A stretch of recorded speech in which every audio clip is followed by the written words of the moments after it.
క్షణమేదో కాస్త ముందు తెలిసెనా ప్రభు ఈ మందిరమిటులుంచేనా మందమతిని నీవు వచ్చు మధుర క్షణమేదో కాస్త ముందు తెలిసెనా ప్రభు. మేఘ సందేశం కాలంతో పని లేనిది, కారణాలు అవసరం లేనిదే ప్రేమ అని చాటిన సినిమా. ఆడామగా కలుసుకున్నారంటే రంకులు అంటగట్టే పాడులోకానికి ప్రేమలోని ఔన్నత్యాన్ని తెలిపిన కళాఖండం. కళా తపస్విలా కళాత్మక సినిమాలు తీయగలవా అంటూ వచ్చిన విమర్శలకు దర్శకరత్న జవాబే మేఘ సందేశం. దాసరి మార్క్ మూవీ కాదు, కుర్ర హీరోల హవా నడుస్తున్న రోజుల్లో ఏజ్డ్ యాక్టర్స్ తో వచ్చి జాతీయ స్థాయిలో అవార్డులు కొల్లగొట్టి అక్కినేని దర్శకరత్న సినీ కెరీర్ లో ఓ మెచ్చుతునకగా నిలిచింది ఈ మేఘ సందేశం. సెప్టెంబర్ 24తో 30 వసంతాలు పూర్తి చేసుకున్న ఈ మెచ్చుతునకపై ఇవాల్టి చిత్రాలయ.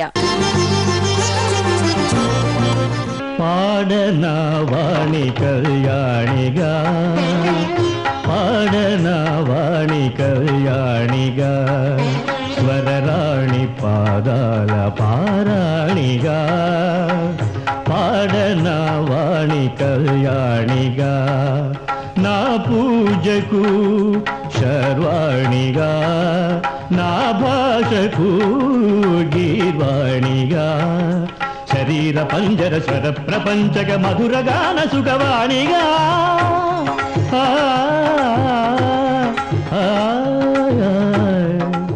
1982లో రిలీజైన మేఘ సందేశం ఆ రోజుల్లో జాతీయ స్థాయిలో అవార్డులు రివార్డులు అందుకుంది. 80స్లో ఫుల్ మాస్ పటాకులు పేల్చుతూ టాప్ గేర్లో దూసుకుపోతున్న దాసరి కసితో తీసిన సినిమా ఇది. శంకరాభరణం సినిమాతో తెలుగునాట కె విశ్వనాథ్ పేరు మారుమోగుతున్న వేళ దర్శకరత్న విజయవాడలో అభిమానులతో కలిసి వెళ్తున్నప్పుడు జనంలో నుంచి అగ్ర దర్శకుడు అని పేరు చెప్పుకోవటం కాదు, విశ్వనాథ్లా ఓ కళాఖండం తీయగలవా అని సవాల్ విసిరారట. ఫ్యాన్స్ విసిరిన సవాల్కు దాసరి ఆలోచనలోంచి పుట్టుకొచ్చిందే మేఘ సందేశం. అప్పట్లో చాలామంది శంకరాభరణం ఎలా సక్సెస్ అయిందో అందరికి తెలుసు. ఇలాంటి సినిమా అంటే శంకరాభరణం లాంటిది కాదు, ఒక మ్యూజికల్ సినిమా చేస్తే వీళ్ళ వల్ల కాదు, వీళ్ళంతా కేవలం కమర్షియల్ డైరెక్టర్స్ అని ఒక ఇన్సల్ట్, ఒక సంఘటన జరిగింది. అది నేను పబ్లిక్గా చెప్పడం మంచిది కాదు కాబట్టి నేను చెప్పట్లా. బట్ నిజంగా అంతకంటే ముందు శివరంజన్ తీసున్నాను. శివరంజన్ మ్యూజికల్గా కానీ క్లాసికల్గా కానీ చాలా గొప్ప సినిమాగా పేరు వచ్చింది. సరే మళ్ళీ తీయాలి, ఏమైనా సరే అసలు కమర్షియల్ దృక్పథం లేకుండా తీయాలి అనుకుంటూ ఉండగా నాగేశ్వరరావు గారిది 200 సినిమా చేయాల్సి వచ్చింది. ఆకాశ దేశాన ఆషాఢ మాసాన మెరిసేటి ఓ మేఘమా, మెరిసేటి ఓ మేఘమా, విరహమో దాహమో విడలేని మోహమో వినిపించు నా చెలికి మేఘ సందేశం, మేఘ సందేశం.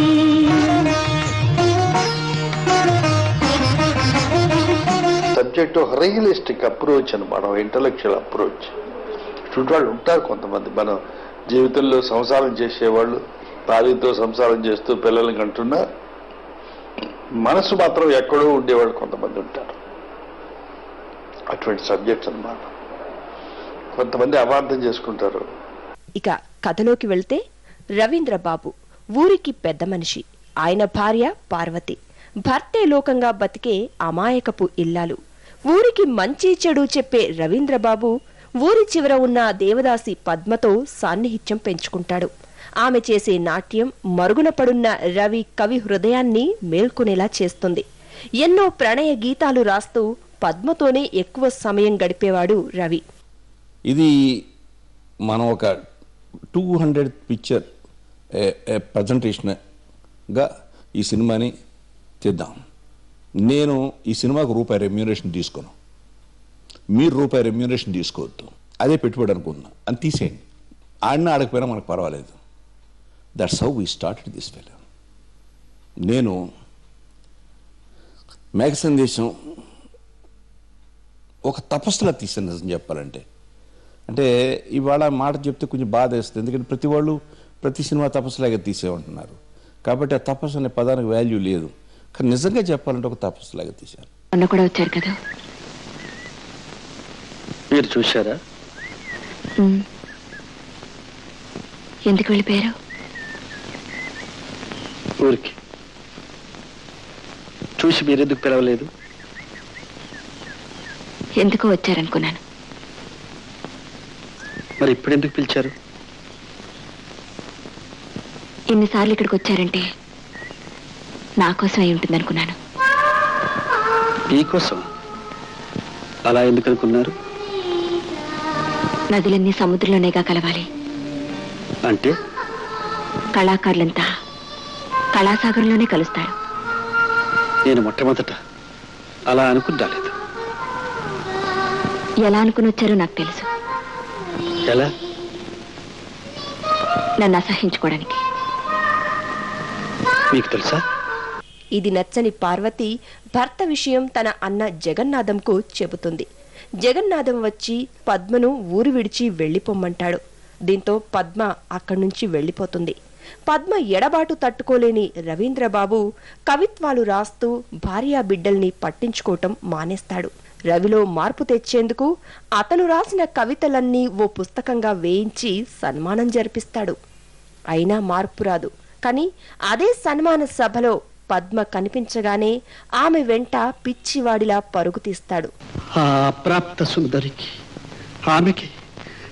ఆమెకే నా కవిత అంకితం. అప్రాప్త సుందరి ప్రాప్తమైన నాడు నా కవిత సమాప్తం. నా కవిత సమాప్తం.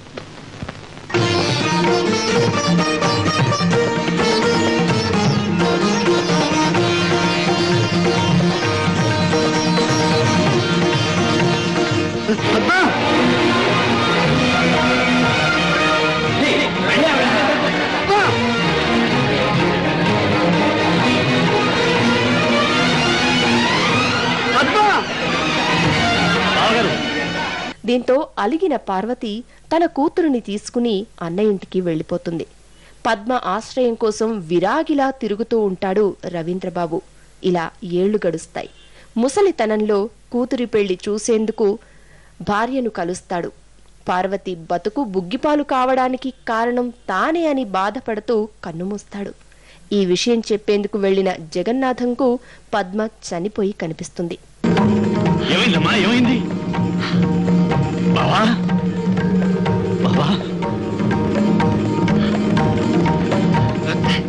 ఏమండి ఏమండి ఏమండి? పార్వతి,